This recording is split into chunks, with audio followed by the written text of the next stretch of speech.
안녕하십니까? 오늘 말씀의 제목은 이유 없는 반항입니다. 사람들은 세상에 고난이 닥치고 재앙이 닥치면 그 원인을 찾습니다. 그런데 어떤 고난이나 재앙은 원인을 도저히 찾을 수 없는 일들이 있습니다. 자연재해를 탓하려고 하더라도 단순히 자연재해를 탓하기에는 단순하지 않은 재앙들이 세상에 일어날 때 결국 사람들이 찾는 원인은 신에게 달려 있다는 생각을 하게 됩니다.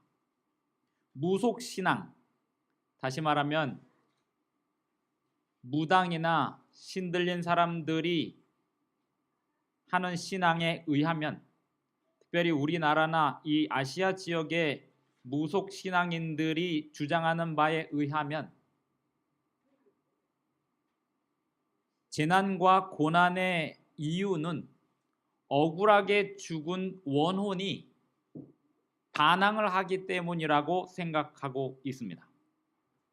그렇게 반항을 하는 그 원혼을 달래면 그 재난이 사그러들 것이라고 생각을 합니다. 그래서 사람들은, 무속신앙을 하는 사람들은 구술합니다.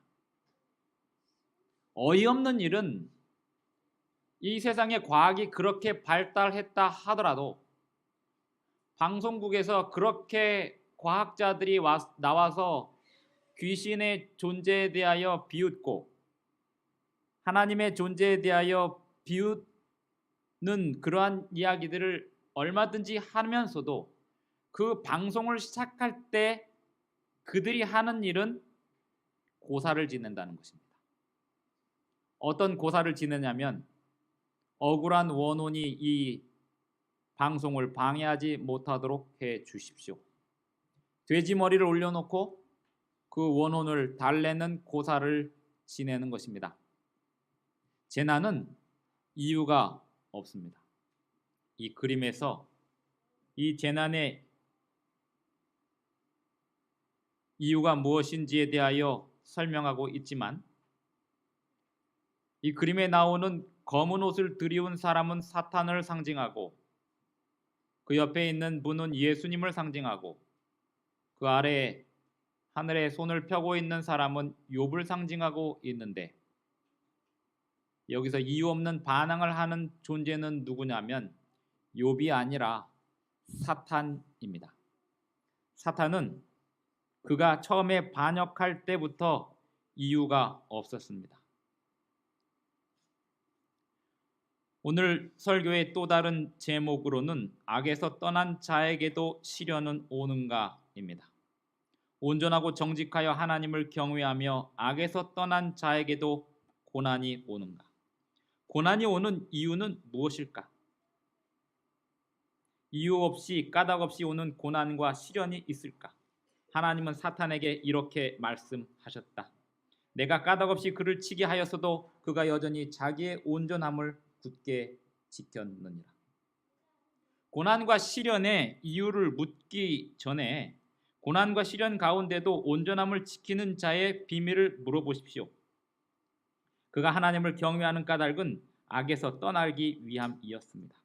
그가 고난과 시련 가운데도 온전함을 굳게 지켰던 까닭은 범죄하지 않고 하나님을 원망하지 아니했기 때문입니다. 그러던 그에게 새로운 시련이 찾아오는데 그것은 고난의 이유를 궁금해하는 사람들이 나타났기 때문입니다. 그 이야기가 오늘 시작이 됩니다. 고난의 이유, 그 고난의 이유가 왜 그렇게 궁금한지, 사람들은 그 고난의 이유가 궁금해서 또 다른 고난을 만들어냅니다.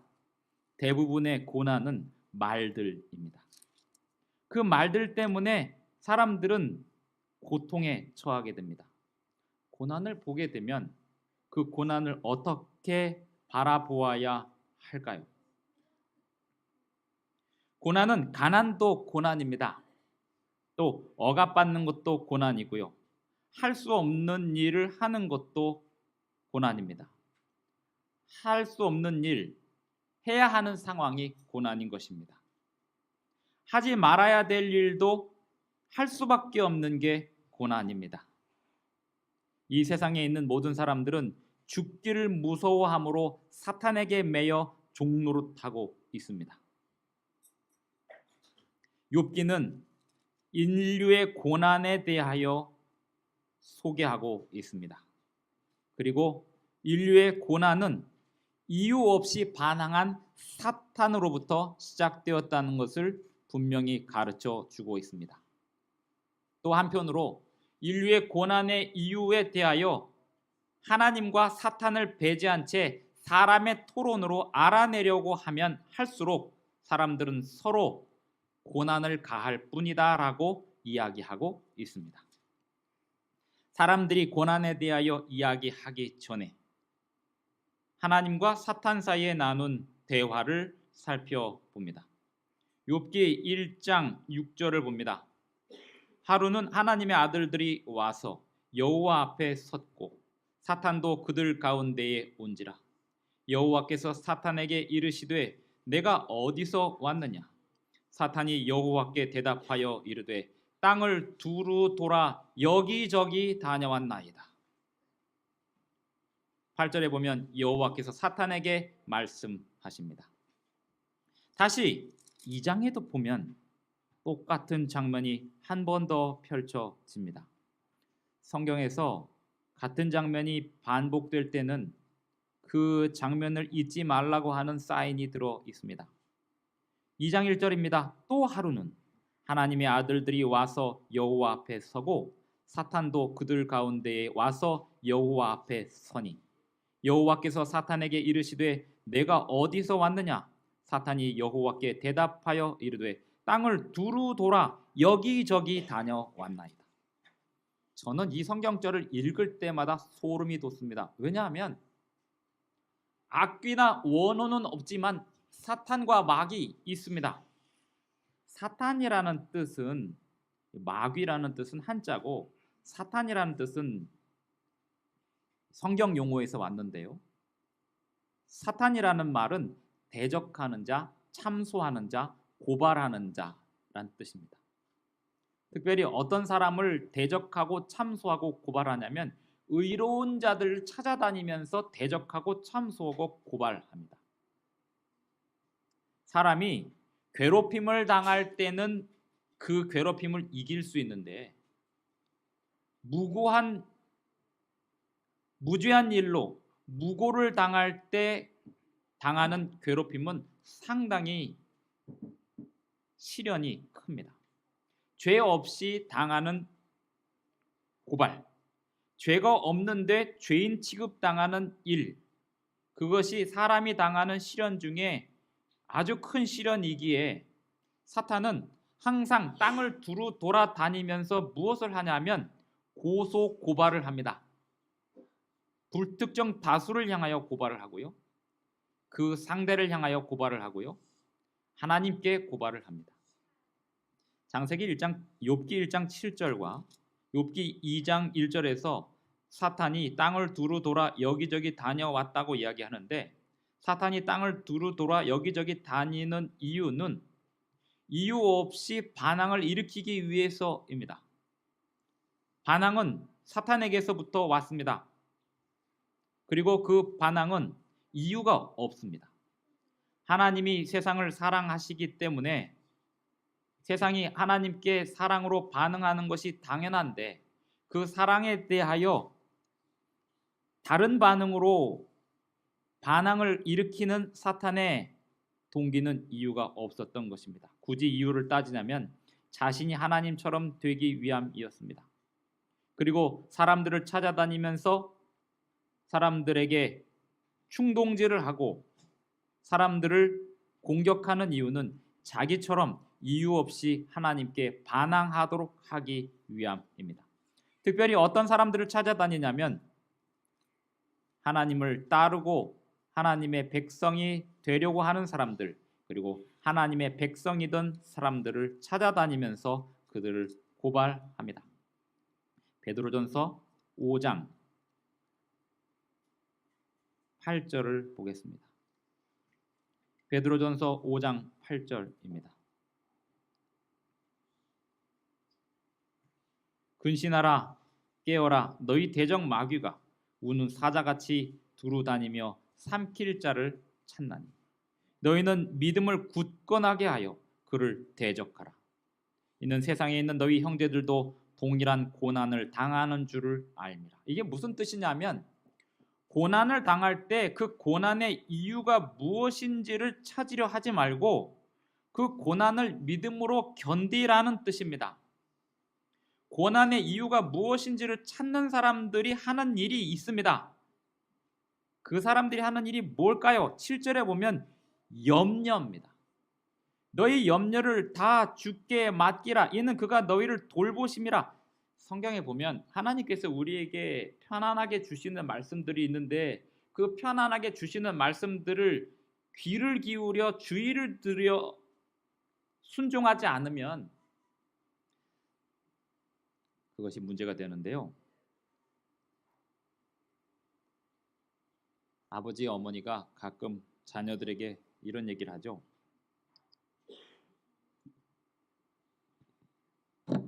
너희들은 좋게 얘기하면 말을 안 듣지?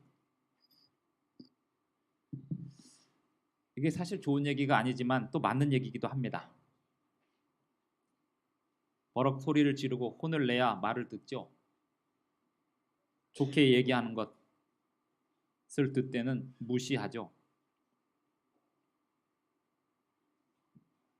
성경 말씀도 하나님이 막 화를 내서 이야기하면 좀 듣는데 좋게 이야기하면 안 들으니까 화를 내지는 않지만 아주 엄숙하게 하신 이야기가 있으니 그게 십계명입니다.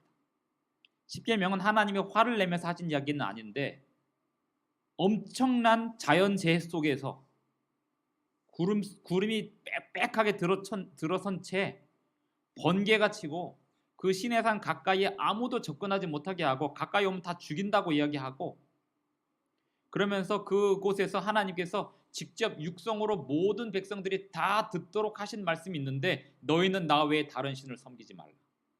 우상을 만들지 말며 우상에게 절하지 말라. 하나님의 이름을 망령되이 일컫지 말라. 안식일을 기억하여 거룩히 지키라. 내 부모를 공경하라. 살인하지 말라. 간음하지 말라. 도둑질하지 말라. 거짓 증거하지 말라. 내 이웃의 집이나 소유나 아내를 탐하지 말라. 이 말씀을 아주 엄숙하게 하셨습니다. 그리고 그 말씀을 직접 하나님께서 손가락으로 새기셨습니다.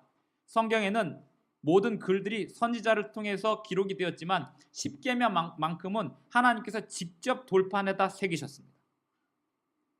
그러니 어떤 말씀에 대하여서도 우리가 편안하게 생각할 수 있지만 십계명 말씀에 대하여서만큼은 우리가 엄숙하게 받아들여야 됩니다. 내가 이 말씀에 순종하지 않으면 심판받는다 생각하고 그 말씀에 대하여 엄숙하게 생각해야 됩니다. 그렇게 생각하면 뭐가 사라지냐면 공식이 있는데 염려가 사라집니다. 근심이 사라집니다. 그런데 그 명령에 엄숙하게 순종하지 않으면 하나님을 두려워하지 않으면 염려가 생깁니다. 그러면 어떻게 되냐면 마귀가 잡아먹습니다. 너희 염려를 다 주께 맡기라. 이는 그가 너희를 돌보심이라. 근신하라 깨어라 너희 대적 마귀가 우는 사자같이 두루다니며 삼킬 자를 찾기 때문입니다. 고난과 재난은 이 세상이 진행되는 동안에 어디든지 원인과 결과에 따라서 일어납니다. 그런데 원인 없이 고난이 일어나는 현장들이 있으니 그 현장들은 죄 없는 사람들, 의인들, 하나님의 말씀에 순종할 가능성이 있는 사람들, 순종해가는 과정들. 동탄세마교회도 보면 뭐 좀 하려고 하면 사고 나고 다치고 이런 사람들이 꼭 있습니다. 누군지 말은 굳이 안 하겠죠. 왜 이런 일이 일어날까요? 목사가 교회를 바라볼 때 교회는 참 영적으로 엄청난 싸움의 현장입니다. 누군가가 하나님께 나오면 누군가는 사탄이 붙습니다. 어떤 사람이 신앙 안에서 영적으로 성장하려고 덤벼들면 사탄은 그 사람을 가만두지 않습니다. 하나님께 헌금을 많이 하면 헌금을 많이 한 것만큼 하나님께서 복을 주시냐? 사탄이 거기서 엄청난 시련을 가합니다. 동탄세마교회에 1,000만 원 단위의 헌금이 들어올 때마다 저희 둘째 아이는 병원을 갔습니다. 경기를 해갖고 119를 탔고요. 그럴 때마다 하나님께 제가 기도했습니다. 하나님, 이 아이를 119 태워서 보냅니다. 저는 이 아이보다 동탄세마교회 건축 헌금을 위해서 기도하겠습니다. 그 주에 1,000만 원 단위의 헌금들이 들어왔습니다. 마귀가 어떤 시련을 가하고 하나님의 백성들이 그 시련에 대하여 하나님께 매달릴 때 하나님은 하나님의 일을 하실 수 있습니다. 그러므로 우리는 염려를 다 주께 맡겨야 됩니다. 이 염려를 맡기지 않으면 어떻게 될까요? 자꾸 보험 들어요. 보험회사 다니시는 분들 뭐라고 하는 게 아니라 제가 말하는 보험이라고 하는 건 자기 나름의 어떤 생각을 한다는 겁니다. 나중에 하나님께서 이 백성들에게 어떤 고난을 가하면 어떻게 하지 이런 생각을 많이 하면 자꾸 어디다 땅을 삽니다. 나중에 우리 아이가 어떻게 먹고 사는데 걱정이 되면 어떡하지? 자꾸 어디다 돈을 넣어놓습니다. 보험 들고요. 너희 염려를 다 주께 맡겨라. 맡기지 않으면 자꾸 세상의 뉴스를 들여다보게 됩니다. 자꾸 세상 돌아가는 이야기를 보게 돼요.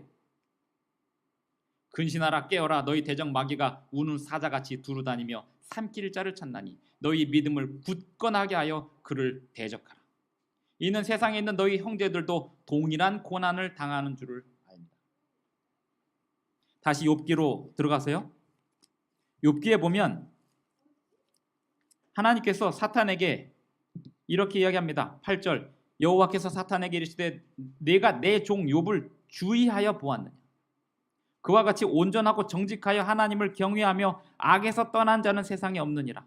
욥이 하나님을 경외하는 까닭이 뭐였다고요? 지난 안식일에 말씀을 드렸습니다. 여기 써 있어요. 악에서 떠나는 거였습니다. 근데 악에서 떠나려면 악이 뭔지를 알아야죠. 악이 뭘까요? 악은 성경에서 말하는 악은 불법입니다. 법을 어기는 겁니다. 어떤 법을 어기는 거예요?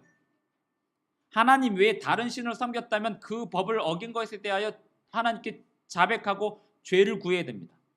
하나님 외에 다른 신을 우상처럼 섬겼다면, 우상으로 섬겼다면 그 우상이란 부처님만이 우상이 아니라 알라신만이 우상이 아니라 자식도 우상이고요. 명예도 우상이고요. 집도 우상이고요. 눈에 보이는 어떤 물체든 하나님을 섬기는 일에 안식일을 거룩히 구별하는 일에 방해가 되는 게 있다면 전부 다 우상입니다. 어떤 사람은 학위가 우상이었습니다. 이 사람은 평생 그 학위를 따기 위하여 공부를 해왔습니다. 학위를 따려면 그 학교를 가야 했죠.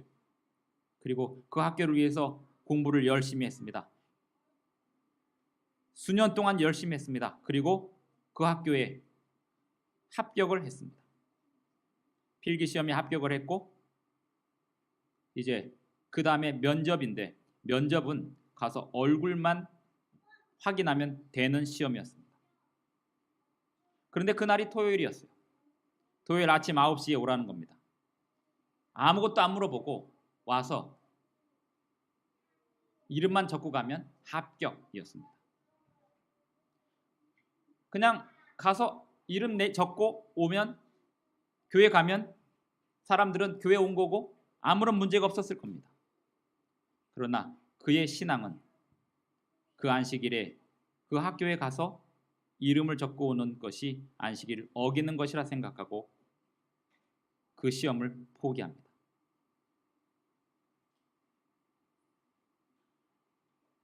그 사람이 잘했다 못했다를 떠나서 그는 그것이 죄라고 생각을 했습니다. 그런 경험을 하는 사람들에게 있어서 안식일은 어떤 날일까요? 그런 경험을 하는 사람에게 있어서 정직은 무엇일까요? 그런 경험을 하는 사람에게 있어서 우상은 무엇일까요? 그 사람이 그 이후에 어떻게 잘 됐는지를 설명해야지만 안심이 되는 게 우리의 신앙 아닙니까? 다니엘의 세 친구는 우상을 섬기라고 하는 명령을 받았습니다. 그때 10명만 모인 게 아니고 수천 명이 한 자리에 모였습니다. 드넓은 광장에 수천 명이 아니라 아마 수만 명이었을 것입니다. 바벨론 모든 지역의 관리들을 다 불러 모았습니다. 고대 근동의 그 비옥한 초승달, 바벨론 지역의 모든 관리들, 이 메소포타미아로부터 시작해갖고 팔레스틴까지 이루어지는 그 비옥한 초승달 지역의 모든 관리들을 느부갓네살이 만들어 놓은 금신상 앞으로 다 불러 모았습니다. 충성 맹세죠. 그 느부갓네살 왕이 이 제국의 충성을 한번 시험해 봐야겠다고 생각하고 금 우상을 만들어 놓고 각지에 파견되어 있던 모든 관리들을 다 불러 모았습니다. 그러니 아마 수천 명 또는 수만 명이 모여 있었을 것입니다. 그 넓은 광장에 다 서 있었습니다. 그리고 악기가 부러지게 되면, 악기가 울려 퍼지면 모든 사람들이 그 앞에 절을 하라고 했습니다. 10명이 서서 누가 절하는지 안 절하는지는 구별하기가 쉬웠을 겁니다. 하지만 수천 명이 서서 절을 하라고 했을 때 절을 했는지 안 했는지, 절을 어떻게 했는지는 찾기가 어려웠을 겁니다. 예를 들면 모두가 다 엎드려 있는데 나만 엎드리지 않고 거기서 신발끈을 묶었다면 이건 절일까요, 아닐까요?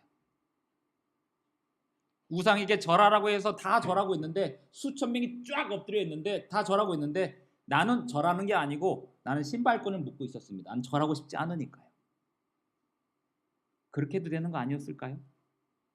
다니엘의 세 친구는 모두 다 엎드려 있는데 가만히 서 있었습니다. 지금 절하지 않으면 불타는 용광로에 집어넣겠다고 엄포가 되어 있는 상황에서 그냥 뒤돌아서서 엎드려 있었어도 되는 거였습니다. 절만 안 하면 되는 거니까요. 하지만 어떤 형태로든 절했다는 인상을 주고 싶지 않았습니다. 그들은 서 있었습니다. 그게 죄라고 생각했으니까요. 욥은 이런 관점에서 죄를 생각했던 사람입니다. 5절에서 그들이 차례대로 잔치를 끝내면 욥이 그들을 불러다가 성결하게 하되 아침에 일어나서 그들의 명수대로 번제를 드렸으니 이는 욥이 말하기를 혹시 내 아들들이 죄를 범하여 마음으로 하나님을 욕되게 하였을까? 생일잔치가 끝났는데 그 생일잔치 진행되는 동안 잠시라도 교만했을까 봐 하나님께서 넣어주지 않으시면 그런 감성은 가질 수가 없는 거였습니다. 저는 오늘 그 정도의 감성으로 우리가 살아야 된다는 그 이야기보다 더 중요한 이야기가 있는데 그 정도의 감성으로 살았던 욥에게 엄청난 고난이 닥쳐왔다는 그 얘기를 하고 싶은 겁니다. 왜요? 고난에는 이유가 없다니까요. 왜 자꾸 고난에 어떤 이유가 있을 거라고 생각을 할까요? 물론 성경에는 고난의 이유들이 있습니다. 하나님께 불순종한 결과로 이 세상에 고난이 왔습니다. 하지만 대부분의 경우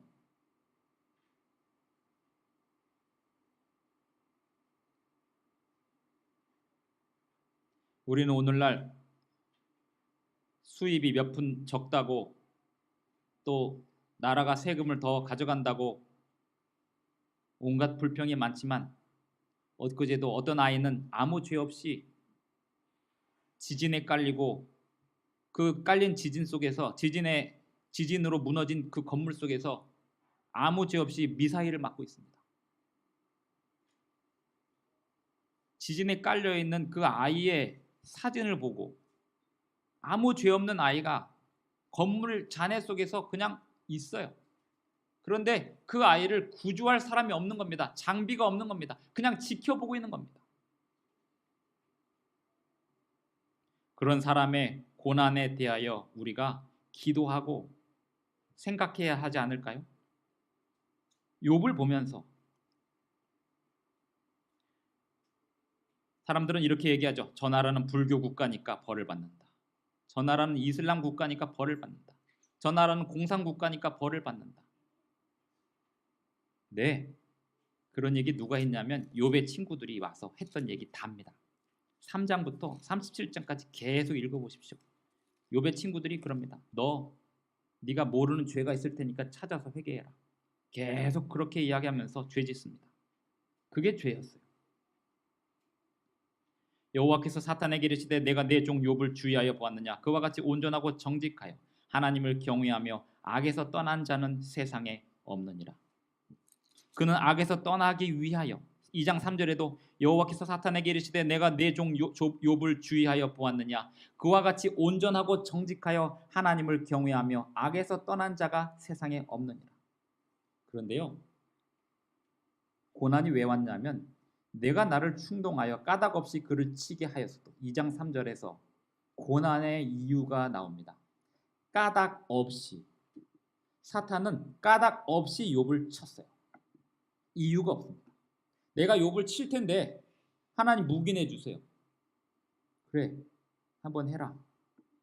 그래서 욥을 쳤습니다. 모든 재산을 다 날렸습니다. 100원짜리를 가지고 그게 자신의 전부인 양 살아가는 그 아이에게 100원을 뺏어 보세요. 아이가 얼마나 반항을 하는지. 아이들은요, 장난감 하나를 가지고 있어도 그거 버리겠다 그러면 웁니다. 난리칩니다. 그 별거 아닌 장난감도 자신의 소유가 되는 순간 부모가 그것을 자기 허락 없이 버리면 난리를 치거나 울거나 아니면 반항을 못하면 속으로 분노를 삭힙니다. 그게 인간의 소유욕이죠. 근데 욥은 그 모든 그가 가진 재산의 양은 우리가 상상할 수 없는 양이었습니다. 낙타는 그때 당시에 트럭에 비견될 만한 거였는데요. 낙타가 몇 마리였죠? 3,000마리였습니다. 그러니까 트럭이 3,000대 있던 사람이었습니다. 그 모든 걸 소유하던 사람이었습니다. 그가 매일매일 결제 서류에 사인하는 게 얼마나 바빴을까요? 그가 매일매일 관리하는 그 종들을 관리하는 일들이 매일매일 얼마나 분주하게 살았을까요? 근데 그 모든 재산이 하루아침에 다 날아갔습니다. 어떻게 날아갔냐면 죽임당하고 번개 맞아서 죽고요. 자녀들도 10명이 죽습니다. 이유는 없었습니다. 까닭 없이 그를 치게 하였어도 그가 여전히 자기의 온전함을 굳게 지켰느니라. 왜요? 욥은 그 재물 때문에 하나님을 섬기는 사람이 아니었습니다.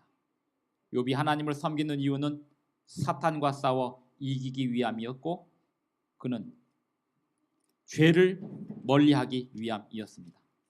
요한계시록, 오늘 우리가 예배 시간에 읽었던 성경절 요한계시록 12장 10절에 보면 내가 또 들으니 하늘에 큰 음성이 있어 이르되 이제 우리 하나님의 구원과 능력과 나라와 또 그의 그리스도의 권세가 나타났으니 우리 형제들을 참소하던 자 곧 우리 하나님 앞에서 밤낮 참소하던 자가 쫓겨났고 이것이 하나님을 섬기는 사람들의 최종 목적입니다. 또 우리 형제들이 어린 양의 피와 자기들이 증언하는 말씀으로써 그를 이겼으니 그들은 죽기까지 자기들의 생명을 아끼지 아니하였도다. 죽기까지 자기의 생명을 아끼지 않고 하나님을 섬기는 사람들이 사탄을 이기는 겁니다. 2장 4절, 욥기 2장 4절에 보면 사탄이 여호와께 대답하여 이르되 가죽으로 가죽을 바꾸오니 사람이 그의 모든 소유물로 자기의 생명을 바꾸올지라. 무슨 얘기하냐면 재산을 다 치고 자녀들을 다 죽였는데도 욥이 하나님께 범죄하지 않고 하나님을 원망하지 않으니까 사탄이 또 한 번 이야기합니다. 몸을 칩시다. 그러면 자신이 죽을까 봐 하나님께 대한 충성을 저버릴 겁니다. 우리는 욥기를 보면서 대단하다라고 이야기하지만 사실은 욥보다 더 대단한 사람들은 그렇게 고난받다 죽었습니다. 침례 요한은 감옥에서 예수님께 나 살려주지 않고 뭐 하시냐고 이야기할 때 예수님께서 살려주지 않으셨음에도 불구하고 그곳에서 죽으면서도 충성했습니다. 초기 교회 1세기, 2세기, 3세기의 수많은 그리스도인들은 사자의 밥이 되면서 불에 타 죽으면서 중세시대의 많은 기독교인들이 불에 타 죽으면서도 하나님께 대한 충성을 바꾸지 않았습니다. 사탄이 여호와께 대답하여 이르되 가죽으로 가죽을 바꾸오니 사람이 그의 모든 소유물로 자기의 생명을 바꾸올지라. 이제 주의 손을 펴서 그의 뼈와 살을 치소서. 그리하시면 틀림없이 주를 향하여 욕하지 않겠나이까. 사탄의 목적, 사탄이 고난을 가하는 이유는 없지만 목적은 분명합니다. 하나님을 욕하게 하는 거죠. 하나님 언제 욕먹을까요? 이 입으로 하나님을 욕해야지만 욕먹는 게 아닙니다. 사실은 욥기를 처음부터 끝까지 다 읽어보면 욥의 부인은 하나님 저주하고 죽으라고 했고요. 욥은 자기의 생일을 저주했고요. 욥의 친구들은 욥에 대하여 저주의 말을 계속 퍼부었습니다. 그런데 그들이 마지막에 다 회복됐습니다. 이유가 뭘까요? 하나님께 욕을 돌리는 방법은 하나님 앞에 불평을 내어놓는 게 아니라 떠나는 겁니다. 율법에서 떠나고 타협하고 세상으로 나가는 겁니다. 힘들어서 못 다니겠어요. 더 이상. 힘들어서 더 이상 이거 못 하겠어요. 이렇게 하고 나가버리는 겁니다. 근데 욥은요, 그리고 그의 친구들도요, 그렇게 말로 실수하고 고난 앞에서 서로 실수하고 그랬을지언정 나중에 하나님께서 욥에게 말합니다. 너 친구들을 위해서 제사 드려라. 욥이 그 친구들을 위해서 다 용서해달라고 제사 드리고 화해하고 끝납니다. 그리고 그 아내와 다시 자녀들을 낳으면서 마지막에 해피엔딩으로 끝나게 됩니다. 견디는 거죠. 힘들어도 너무 힘들어 가끔 불평할지언정 견디는 겁니다. 그게 충성입니다. 부부싸움은 칼로 물베기라는 말은 요즘에는 맞지 않는 말이죠. 부부싸움은 칼로 물 베잖아요. 그렇죠? 얼마든지 베잖아요. 과학적인 지식을 동원해서 라고 이야기하면 뭐라겠지만 어쨌든 갈라지잖아요. 예전에는 부부싸움은 칼로 물베기라고 하는 그 말은 아무리 뭐라고 싸워도 가족은 가족이다 이런 뜻이지 않습니까? 견뎌낸다는 것입니다. 근데 그렇게 견뎌내는 데는 서로 견뎌내는 게 아니라 누가 한 사람이 일방적으로 견디고 있는 거죠. 이 세상에서는 어쩔 수 없이 누군가가 한 사람이 일방적으로 견디면서 세상이 유지되는 겁니다. 아담과 하와에게 네가 네 남편에게 복종해야 될 거다라고 이야기하는 이유는 너가 견뎌야 이 가정이 유지될 수 있다는 뜻도 됩니다. 가정이 유지되고 있다는 얘기는 누군가 한 사람은 그냥 견디고 있다는 뜻이기도 합니다. 우리 가정은 서로 다 행복하고 화목한 줄 알죠?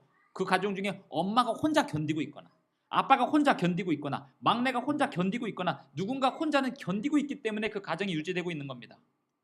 교회든 사회든 나라든 누군가가 한 사람은 그 고난과 고난을 견디고 있기 때문에 그 사회가 가정이 교회가 유지되고 있는 것입니다.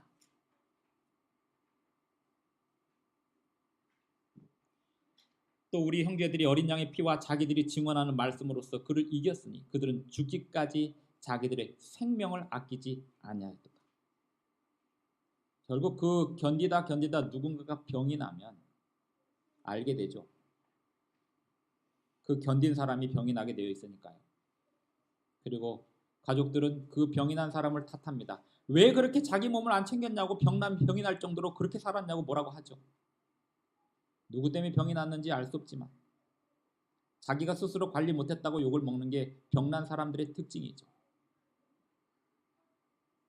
이유 없는 반항, 사탄의 이유 없는 반항으로 세상이 망가졌다는 얘기입니다. 여기 노란색만 보겠습니다.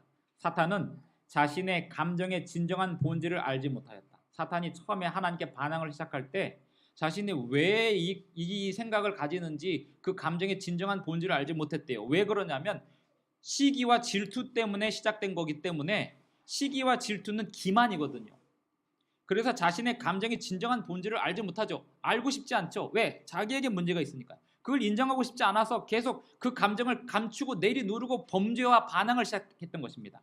그의 불만은 이유 없는 것임이 판명되었으며 사탄의 불만은 이유가 없었습니다. 사랑을 깨는 그 반항은 이유가 없습니다. 질서를 깨는 그 반항은 원래 이유가 없습니다. 그리고 이유가 없기 때문에 이유를 끊임없이 만들어내죠. 하나님을 떠나는 사람이 만들어내는 그 이유는 원래 이유가 없던 거였습니다. 율법을 어기는 사람들이 만들어내는 그 이유는 원래 그럴 이유가 없던 것이었습니다.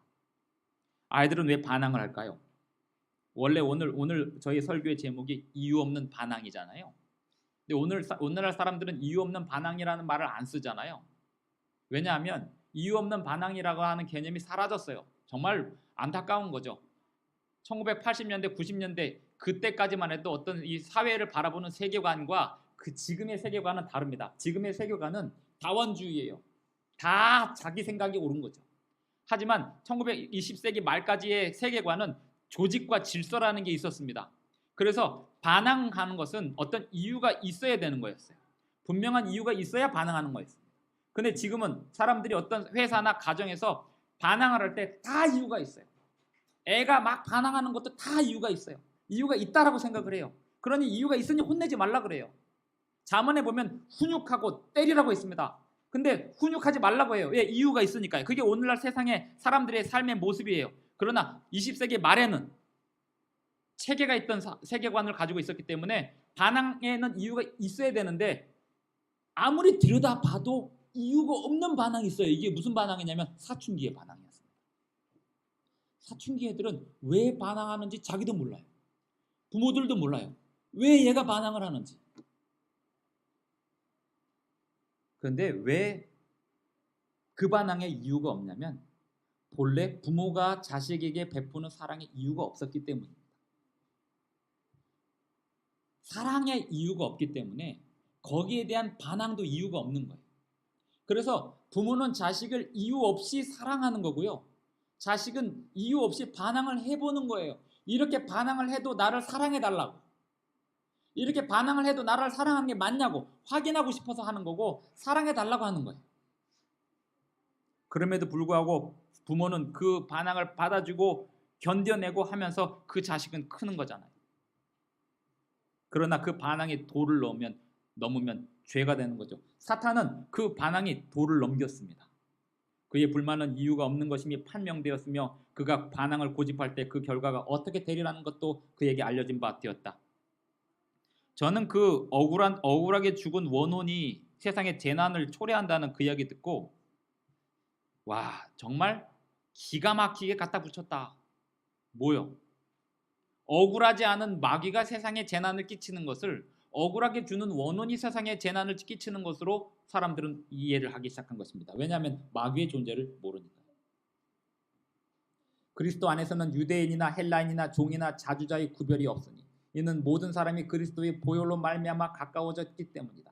종파의 신조에 어떠한 차이가 있더라도 고통 중에 부르짖는 인류의 호소는 들어줘야 하고 또 그 부르짖음에 응답해야 한다.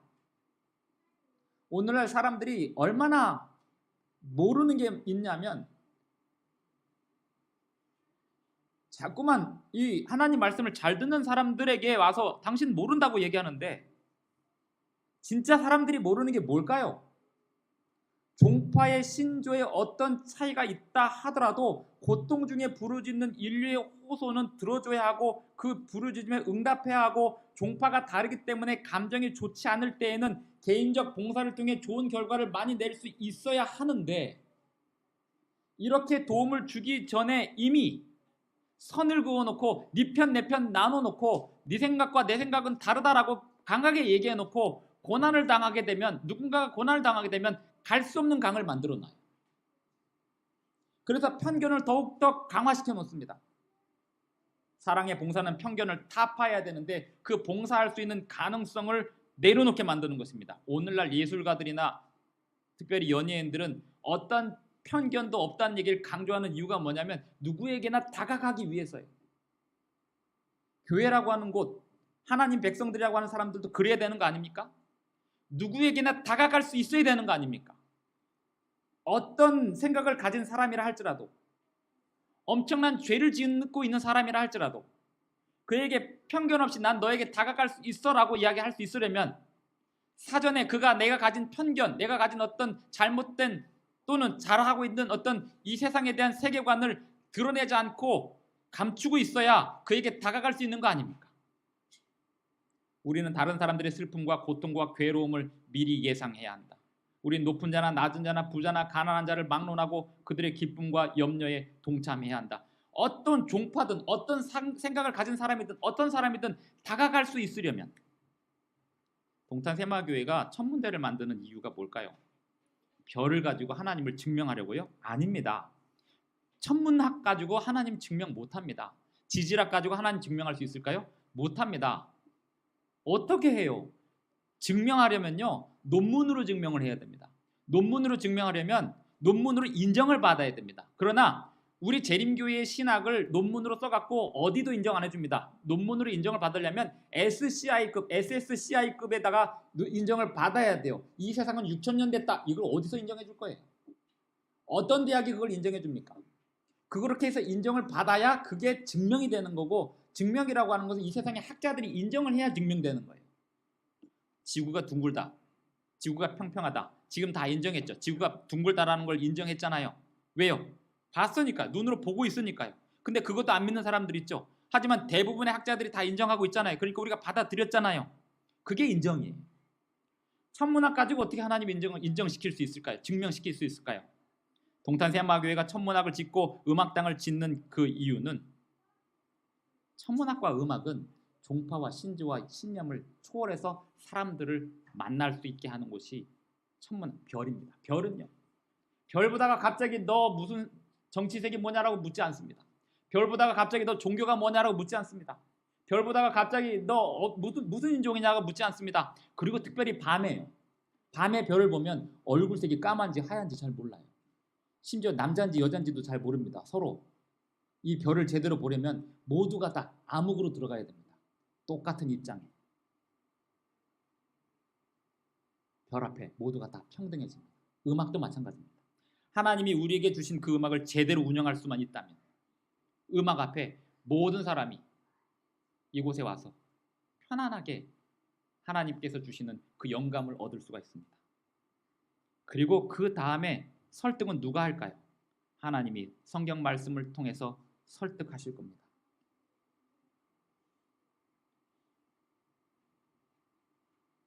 이건 다음 시간에 하게 될 이야기인데요. 욥의 친구들이 왔는데 매일 하나님께 헌신한 사람들에 의하여 우리 신앙의 밝고 쾌활한 면모가 나타납니다.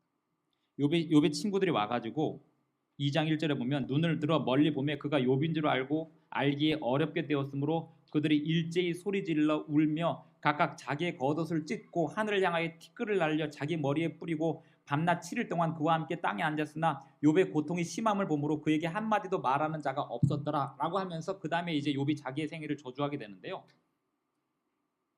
여기에 병문안, 고난당한 사람 찾아갔을 때 주의해야 될 거가 나옵니다. 이 사람들은 고난당한 사람 찾아가서 주의해야 될 사항을 놓쳤습니다. 매일 하나님께 헌신한 사람들에 대하여 우리의 신앙의 밝고 쾌활한 면모가 나타난다. 우리는 슬프게 보이는 시련을 비참하게 말함으로 하나님을 욕되게 하지 말아야 한다. 앞이 안 보이는 사람이 길을 가면서 가장 고통스러운 장면이 뭘까요, 여러분? 앞이 안 보이는 사람이 길을 가면서 사람들이 자기에 대하여 이야기할 때 어떤 이야기가 가장 고통스러운지 아십니까? 몸이 아파서 누워있는 사람들이 와가지고 찾아와서 하는 말 중에 가장 고통스러운 사람의 얘기가 뭘까요? 감옥에 갇힌 사람이 갇혀있는데 와갖고 위로한답시고 하는 말 중에 가장 고통스럽고 듣기 싫은 말이 뭘까요? 안 됐다. 아유 불쌍해 죽겠네. 그런 얘기는 이 고양이가 막 길에 유기 되어 있으면 불쌍해 죽겠네 이렇게 하는 얘기고요. 듣는 사람 입장에서 우리는 슬프게 보이는 시련을 비참하게 말함으로 하나님을 욕되게 하지 말아야 한다. 모든 시련을 인생의 교사로 여기면 도리어 기쁨이 생긴다. 신앙생활 전체가 고양되고 고상하게 되며 고결하게 되며 선한 말과 일로 향기 나는 것이 될 것이다. 제 고등학교 때 친구 중에 한 친구가 이 여기 뭐라 그러죠 이거? 맹장이 터져갖고 수술을 받았는데 친구들이 가서 위문을 합니다. 그러면 가갖고 안 됐다 어떡하니 힘들었니 이런 친구가 있었는데 한 명의 친구만 이상한 친구가 있었습니다. 가갖고 걔를 1시간 동안 웃기다 왔어요. 와, 그 맹장 걸린 애가 퇴원하고 나서 그 친구가 자기를 웃긴 이야기 해준 그 이야기에 빠져들기 시작해갖고 그때부터 독서를 하기 시작했는데 걔는 그 친구에게 영향 딱 받고 나서 독서를 쫙 해갖고 그 해 2학기 때 언어 영역 1등을 찍었습니다. 자기가 아플 때 친구가 와서 1시간 동안 웃겨줬어요. 근데 그 웃긴 이야기가 책에 나오는 이야기였어요. 그리고 그 책을 읽기 시작합니다. 다른 친구들이 와서 아프겠다 어쩌겠니 이런 얘기한 거는 다 잊어버리고 누군가가 와서 자기의 고통을 잊게 해준 거죠. 즐겁게 해준 거죠. 모든 시련을 인생의 교사로 여기면 도리어 기쁨이 생긴다. 신앙생활 전체가 이 친구들 욥의 친구들이 가갖고 티끌을 날리면서 네가 왜 이렇게 됐니 이렇게 해갖고 욥을 더 자극할 게 아니라 힘들어 보이지만 놀랍지만 태연하게 더 잘했어야죠. 어떻게 잘하는지 저도 잘 모르겠어요. 고난당한 사람들에게 한번 물어보세요. 어떤 사람이 와서 고마운지. 신앙생활 전체가 고양되고 고상하게 되며 고결하게 되며 선한 말과 일로 향기 나는 것이 될 것이다. 원수는 영혼들이 슬프고 낙심하고 울며 신음할 때 매우 기뻐한다. 그는 우리 신앙의 결과가 마치 그런 것인 양 인상을 지우려 한다. 그러나 하나님께서는 마음이 비참해지지 않도록 계획하셨다. 그분께서는 구주의 지키시는 권세 안에서 모든 영혼이 승리하기를 바라신다. 마귀가 최종적으로 바라는 건 고난을 가한 다음에 그 고난에 빠져드는 거예요. 마귀는 욥이 하나님을 저주하게 만드는 데 실패했는데 자기를 저주하게 만드는 데는 성공했습니다. 왜 그랬을까요? 2장과 3장 안에 사이에 제사가 사라졌어요. 너무 아프고 힘드니까 하나님께 예배드리는 일이 사라집니다. 그 다음부터는 말밖에 안 나와요. 계속 친구들과 대화하면서 하면 할수록 서로를 미궁에 빠뜨립니다. 부모가 자식에게 잔소리를 하고 싶거든 제가 최근에 경험한 바에 의하면 잔소리를 1000번을 했는데 안 들어요. 그런데 아빠가 너를 위해서 기도할게. 그리고 잠자리에 들면서 하나님, 저는 아빠로서 이 아이에게 이런 걸 바랍니다 하고 기도를 했더니 하나님께서 그 아이의 마음을 움직여 주시더라고요. 고난을 당한 사람들을 위해서 우리가 할 수 있는 일은 그가 보는 앞에서 힘있게 기도해 주는 거고 그를 위하여 힘있게 격려해 주는 것이고 하나님께서 우리에게 주신 그 짐을 함께 지는 것입니다. 예수님께서 로마서에 보면 사도 바울이 우는 자들과 함께 울라 했지만 가서 통곡하라는 뜻이 아닙니다. 고난을 당하는 사람들에게 힘을 실어줘야죠. 같이 울고 있으면 그거로 답이 안 나옵니다. 그 이야기는 다음 시간에 더 이어서 하도록 하겠습니다. 우리는 슬프게 보이는 시련을 비참하게 말해서는 안 됩니다. 상황이 암담해도 하나님을 욕되게 하는 것입니다. 그렇게 하는 것이 우리는 모든 시련을 인생의 교사로 삼고 이 시련을 어떻게 하면 이겨낼까를 생각해야 하나님 백성들이 세상에서 빛을 발할 수 있습니다. 하늘에 계신 우리 아버지께서 우리를 이유 없이 무조건 사랑해 주시는 것처럼 우리도 그 사랑을 다른 사람들에게 이유 없이 베풀며 우리를 배신하는 사람들에게도 끝까지 사랑을 베풀 수 있게 하여 주시옵소서. 이유 없는 고난이 닥쳐도 주님을 찬송하기를 그치지 않게 하여 주시옵고 우리가 하나님께 충성하고 주님의 계명에 충성하는 그 이유가 없어도 사랑으로 온전히 주님께 자유로 할 수 있도록 도와주시옵소서. 예수님의 이름으로 기도합니다.